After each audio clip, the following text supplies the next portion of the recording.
दोस्तों, क्या आप 12th पॉलिटिकल साइंस की मोटी किताबें देखकर कंफ्यूज हैं कि क्या पढ़ें और क्या छोड़ें?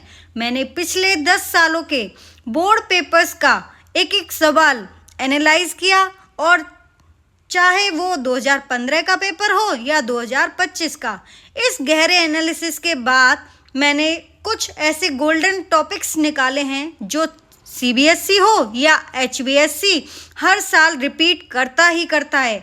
आज की इस वीडियो में मैं आपको वही वीआईपी टॉपिक्स बताने वाली हूँ जो आपको 80/80 मार्क्स दिला सकते हैं।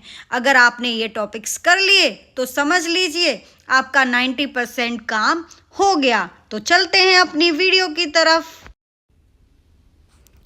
सबसे पहले हम समकालीन विश्व राजनीति वाली बुक को देखेंगे। इसमें पहला चैप्टर है दो ध्रुवीयता का अंत। इसके अंदर आपको कौन कौन से टॉपिक हैं जो आपको करने हैं और वेरी ही इम्पॉर्टेंट हैं, जो हर बार क्वेश्चन पेपर में आते ही आते हैं। सोवियत संघ के विघटन के कारण और उनके परिणाम, ये आपको पता होना चाहिए और बहुत अच्छे से करके जाना है आपको। इसके अलावा शॉक थेरेपी क्या थी और इसके क्या परिणाम निकले, सेकंड टॉपिक ये है। और थर्ड टॉपिक है मिखाइल गोर्बाचेव के सुधारों की क्या भूमिका रही थी। अगर आप इन टॉपिक्स को करके जाते हो तो आपको डेफिनेटली आपके क्वेश्चन पेपर में ये क्वेश्चंस देखने को मिलेंगे। उसके बाद सेकंड चैप्टर को हम देखते हैं सत्ता के वैकल्पिक केंद्र। सत्ता के वैकल्पिक केंद्र में सबसे इम्पॉर्टेंट क्वेश्चन जो देखने को मिलते हैं वो यूरोपीय संघ से देखने को मिलते हैं। तो यूरोपीय संघ वाले टॉपिक में आप क्या क्या करोगे, इसकी ताकत क्या थी और इसके क्या प्रभाव पड़े यूरोपीय संघ के। दूसरा आप देखोगे आसियान, आसियान के उद्देश्य, आसियान विजन 2020 जो हमेशा ही पूछा जाता है। तो इन दोनों टॉपिक्स को आप छोड़ोगे नहीं। इसके अलावा एक तीसरा टॉपिक और बनता है चीन का एक आर्थिक शक्ति के रूप में उदय। अगर चीन की आर्थिक शक्ति किस तरीके से बढ़ती जा रही है, इसमें हम खुले द्वार की नीति, इसके बारे में जानेंगे। तो ये तीन ही टॉपिक हैं जो आपको इसके अंदर करने हैं और इनमें से डेफिनेटली आपको क्वेश्चन देखने को मिलेंगे ही मिलेंगे। तो इन टॉपिक्स को छोड़ करके ना जाएं। Third chapter very important chapter है, जिस चैप्टर का नाम है समकालीन दक्षिण एशिया। इसमें दो ही मेन क्वेश्चन हैं जो बनते हैं। सबसे पहले तो आपको भारत और पाकिस्तान के संघर्ष के बारे में पता होना चाहिए। क्वेश्चन बनेगा भारत पाकिस्तान संबंध कैसे हैं। और दूसरा जो क्वेश्चन बनता है वो है सार्क की भूमिका और इसकी विफलता के कारण। ये दो ही टॉपिक ऐसे हैं जिनसे हमें हर बार क्वेश्चन देखने को मिलते ही मिलते हैं। बेटा देखिए, सीबीएसई और एचबीएसई का जो पेपर होता है या बुक होती हैं, उनमें सिर्फ यही डिफरेंस है कि सीबीएसई की जो पहली बुक है वो हरियाणा बोर्ड की सेकंड बुक बना दी गई है और जो सीबीएसई की दूसरी बुक है वो उसको हरियाणा बोर्ड ने पहली बुक बना दिया है। बस ये डिफरेंस है और कोई डिफरेंस नहीं है। तो आगे हम चलते हैं फोर्थ चैप्टर की तरफ, अंतर्राष्ट्रीय संगठन। अंतर्राष्ट्रीय संगठन वाले में आप 3 टॉपिक करोगे। पहला टॉपिक है संयुक्त राष्ट्र संघ के मुख्य अंग और उनके कार्य। इनमें से अगर आप जानना चाहोगे कि कौन से मुख्य अंग हैं जो बार बार पूछे जाते हैं, तो 3 ही ऐसे मुख्य अंग हैं जो बार बार पूछे जाते हैं। अंग तो 6 हैं लेकिन मेन 3 ही पूछे जाते हैं, जैसे महासभा, सुरक्षा परिषद और अंतर्राष्ट्रीय न्यायालय। इन तीनों को आप अच्छे से देख के जाओगे। उसके अलावा है सुरक्षा परिषद के स्थायी सदस्यों की संख्या, कि भारत किस तरह से उसका स्थायी सदस्य बन सकता है, कौन इसमें रुकावट बन रहा है, ये टॉपिक आप बहुत अच्छे से करके जाओगे। और वीटो पावर, कि कौन से ऐसे कंट्रीज़ हैं जिनके पास वीटो पावर है, ये आपको पता होना चाहिए। इसके अलावा तीसरा टॉपिक बनता है यूएनओ में सुधार की आवश्यकता क्यों है, विशेषकर सुरक्षा परिषद के विस्तार पर क्यों बल दिया जा रहा है कि उसके विस्तार को बढ़ाया जाना चाहिए। तो ये टॉपिक अगर आप करके जाते हो तो आपके ये एग्ज़ाम में बहुत ज़्यादा मदद करेंगे। तो इन टॉपिक्स को बिल्कुल नहीं छोड़ना है आपको। कुछ ही लिमिटेड मैंने टॉपिक्स छांटे हैं 10 सालों के पेपर को एनालिसिस करने के बाद, तो प्लीज़ उन्हें छोड़े ना, अच्छे से तैयारी करें। अगर आप इन टॉपिक्स को ही करके चले जाते हो, इसके अलावा 1 मार्क्स के क्वेश्चन प्लस अति लघुत्तरीय प्रश्न भी कर जाते हो सैम्पल पेपर से, तो डेफिनेटली आपके 70 से 80% को एक कवर करेगा। अब हम चलते हैं अपने नेक्स्ट टॉपिक, जो इस बुक का लास्ट टॉपिक है, वो है वैश्वीकरण। वेरी इंपॉर्टेंट चैप्टर है और इसमें जो इम्पोर्टेंट टॉपिक हैं वो ये हैं कि वैश्वीकरण के राजनीतिक, आर्थिक और सांस्कृतिक प्रभाव। ये तो बेटा बिल्कुल भी छोड़ने नहीं है आपको, क्योंकि इनसे हर बार 5 नंबर का क्वेश्चन भी आता है और 3 नंबर का क्वेश्चन भी आता है, तो ये आपको ज़रूर करके जाने। इसके अलावा वैश्वीकरण का भारत पर प्रभाव और भारत का प्रतिरोध क्या है, क्यों इसका विरोध करता है भारत, और भारत पर इसके क्या क्या इफेक्ट पड़े, ये टॉपिक भी आपको करके जाना है। ये क्वेश्चन भी और टॉपिक भी हैं। तो फर्स्ट बुक को मैं कंप्लीट करा चुकी हूँ, तो इसमें आप देख लेना कौन से 5 टॉपिक ही मैंने बताए हैं, जबकि इसमें 9 टॉपिक हैं। 9 में से आप 5 ही ऐसे इंपॉर्टेंट टॉपिक हैं जिनसे ज़्यादा से ज़्यादा क्वेश्चंस पूछे जाते हैं, तो इनको बिल्कुल छोड़ करके ना जाएं। तो बच्चों अब हम चलते हैं सेकंड बुक की तरफ। सेकंड बुक जिसका नाम है स्वतंत्र भारत में राजनीति।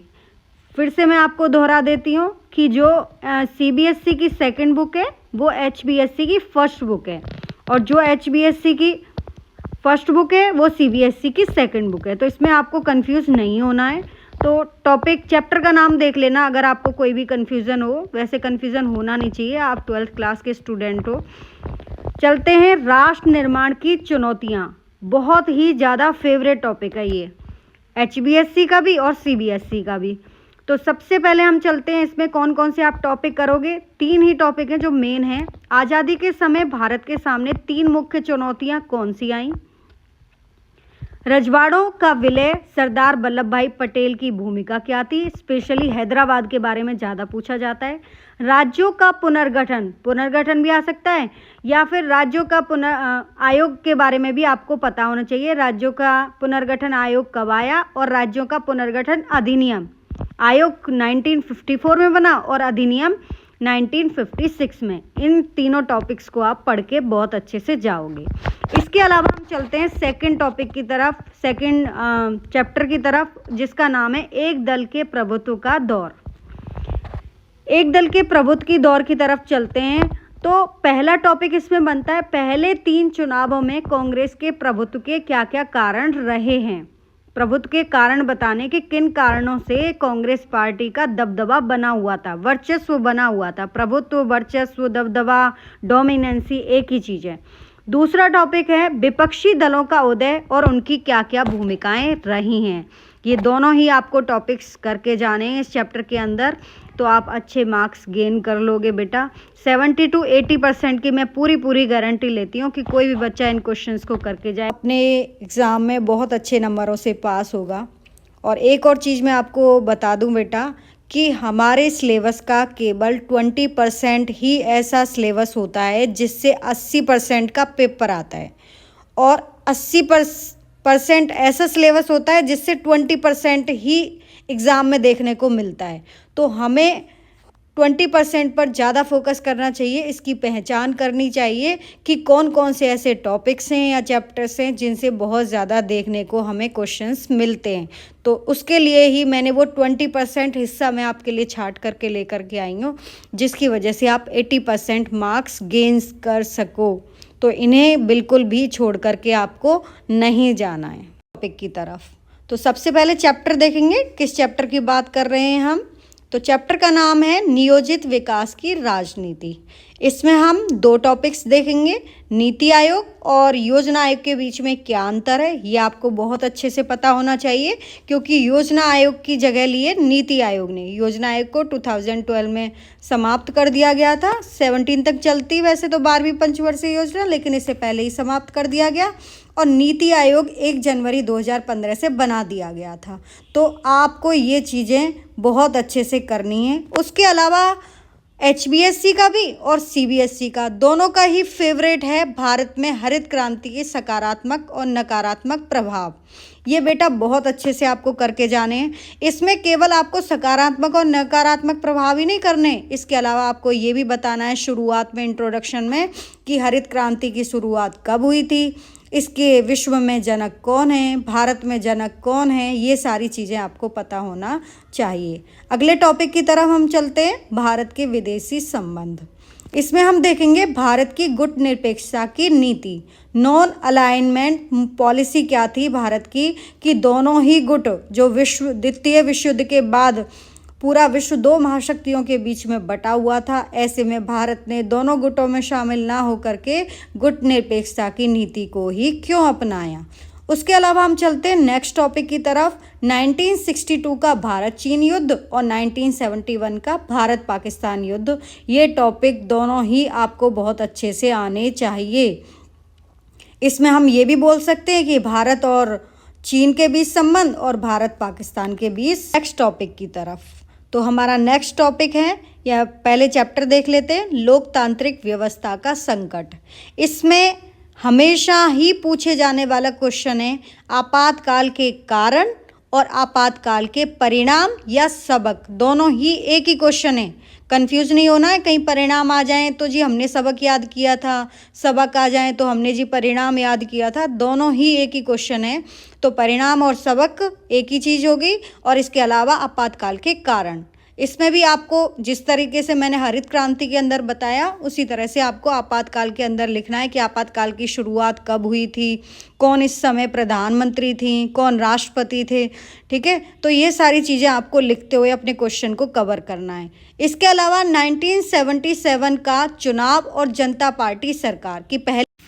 अब हम चलते हैं नेक्स्ट चैप्टर की तरफ। तो नेक्स्ट चैप्टर का नाम है भारतीय राजनीति नए बदलाव।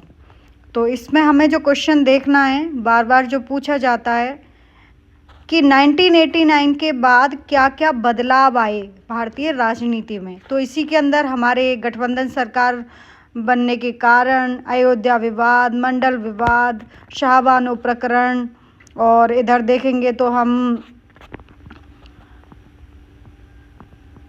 गोधरा कांड, ये सभी टॉपिक्स इसी के अंदर कवर हो जाते हैं। एक ही क्वेश्चन बनता है इस चैप्टर से, वो है 1989 या 1990 के बाद भारतीय राजनीति में कौन कौन से नए बदलाव देखने को मिले हैं। तो इसमें आपको दो मेन करके जाने, एक तो गठबंधन सरकारों के दौर के कारण क्या थे, और दूसरा अयोध्या विवाद या मंडल आयोग, हमेशा ही पूछा जाता है बेटा, तो ये आप बिल्कुल भी छोड़ करके नहीं जाओगे। अब 2026 बोर्ड परीक्षा के लिए unique learner pro tips, NITI Aayog वाले टॉपिक को बहुत अच्छे से पढ़ें, क्योंकि हाल ही के सालों में योजना आयोग की जगह इससे ज़्यादा सवाल आ रहे हैं। कार्टून और मैप आधारित प्रश्नों के लिए अपनी एनसीईआरटी किताब में दिए गए कार्टूनों जैसे आपातकाल या चीन की दीवार वाले को ध्यान से देखें, ये 5 नंबर में आते हैं। बेटा एक और चीज़ ध्यान रखें कि केवल जो सीबीएसई है उसमें मैप और कार्टून दोनों तरीके से आते हैं। वो उनमें क्वेश्चंस आते हैं, मैप दे दिया जाएगा और कार्टून दे दिया जाएगा, और उनके नीचे उनके क्वेश्चन होंगे और आपको उनके आंसर करने होंगे। लेकिन एचबीएससी में केवल कार्टून आता है, और कार्टून में भी सिर्फ चित्र दिया जाएगा, और चित्र के आधार पर आपको 5 लाइन्स लिखनी होंगी। उसके अलावा आपको तारीखें और नाम, गुट निरपेक्ष आंदोलन के संस्थापक देश, उनके नेताओं के नाम जैसे नेहरू, नासिर, टीटो, अक्सर एक एक नंबर में पूछे जाते हैं। और सबसे इम्पोर्टेंट है यूरोपीय संघ, आसियान और वैश्वीकरण, ये टॉपिक बिल्कुल भी छोड़ करके ना जाएं।